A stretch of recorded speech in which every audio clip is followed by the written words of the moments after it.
De saint Augustin sur l'évangéliste saint Jean. L'apôtre saint Jean, comparé justement et dans un sens spirituel à un aigle, a formulé un enseignement beaucoup plus élevé et beaucoup plus sublime que les trois autres évangélistes, et en s'élevant lui-même, il a voulu aussi élever nos cœurs. En effet, les trois autres évangélistes semblent se borner à suivre le Seigneur incarné sur terre.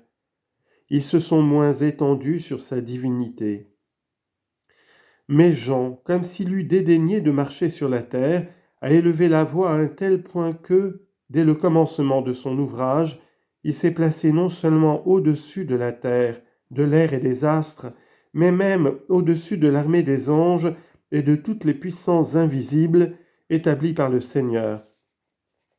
Il en est ainsi arrivé jusqu'à celui qui a créé toutes choses quand il a dit « Au commencement était le Verbe, et le Verbe était en Dieu. Tout a été fait par lui, et rien de ce qui a été fait n'a été fait sans lui. » La suite de son évangile répond à un exorde aussi sublime, et aucun autre n'a parlé comme lui de la divinité du Seigneur. Il annonçait avec impétuosité les mystères qu'il avait bu à leur source. Ce n'est pas sans raison qu'il raconte lui-même dans son évangile que pendant la scène, il reposait sur la poitrine du Seigneur. Jean 13, 23. Il buvait en secret à cette source divine, mais ce qu'il y puisait en secret, il le proclama publiquement. Il fit ainsi connaître à toutes les nations non seulement l'incarnation du Fils de Dieu, sa passion et sa résurrection, mais aussi ce qu'était avant l'incarnation le Fils unique du Père, le Verbe du Père, coéternel à celui qui l'engendre, égal à celui qui l'envoie, mais qui dans cette mission s'est abaissé au-dessous de son Père, devenu ainsi plus grand que lui.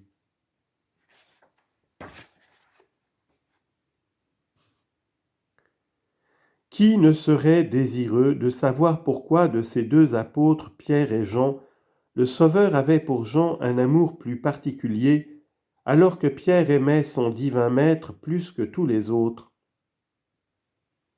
Partout en effet où Jean parle de lui-même, en se désignant sans se nommer, il ajoute que Jésus l'aimait comme s'il était l'objet unique de son affection, et que ce fut là le signe qui le distingua des autres disciples, que le Sauveur aimait tous sans aucun doute. Que veut-il donc nous faire entendre par ces paroles, sinon que Jésus l'aimait davantage? Et loin de nous la pensée de contredire la vérité de son assertion. En effet, quelle plus grande marque d'amour Jésus put lui donner, à lui qui partageait, avec les autres disciples, la grâce immense de la rédemption, que de lui permettre de reposer seul sur la poitrine du Sauveur. Que l'apôtre Saint Pierre ait eu pour Jésus-Christ un plus grand amour, on pourrait en donner un grand nombre de preuves. Mais sans aller en chercher bien loin, la troisième manifestation de notre Seigneur nous en fournit un témoignage évident. Lorsqu'il fait à Pierre cette question « M'aimez-vous plus que ceci ?»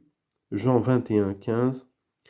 Cependant, si nous nous proposons cette question, lequel des deux est supérieur, de celui qui aime plus ou de celui qui aime moins Jésus-Christ, qui pourrait hésiter à répondre que c'est celui qui a un plus grand amour pour Jésus-Christ? Si nous nous demandons encore lequel des deux vaut mieux, de celui qui est plus ou de celui qui est moins aimé de Jésus-Christ, nous répondrons sans aucun doute que c'est celui qui est l'objet d'un plus grand amour. Or, dans la première hypothèse, Pierre l'emporte sur Jean. Dans la seconde, Jean est supérieur à Pierre. Faisons donc cette troisième supposition. De ces deux disciples, lequel vaut mieux de celui qui aime moins Jésus-Christ que son confrère et qui cependant est plus aimé de Jésus-Christ, ou de celui que Jésus-Christ aime moins, bien qu'il ait un plus grand amour pour le Sauveur? Ici, on hésite à répondre, et la difficulté augmente. Quant à moi, autant que je puis en juger, je serais porté à dire que celui qui a pour Jésus-Christ un plus grand amour vaut mieux que les autres, tandis que celui qui est plus aimé de Jésus-Christ est plus heureux.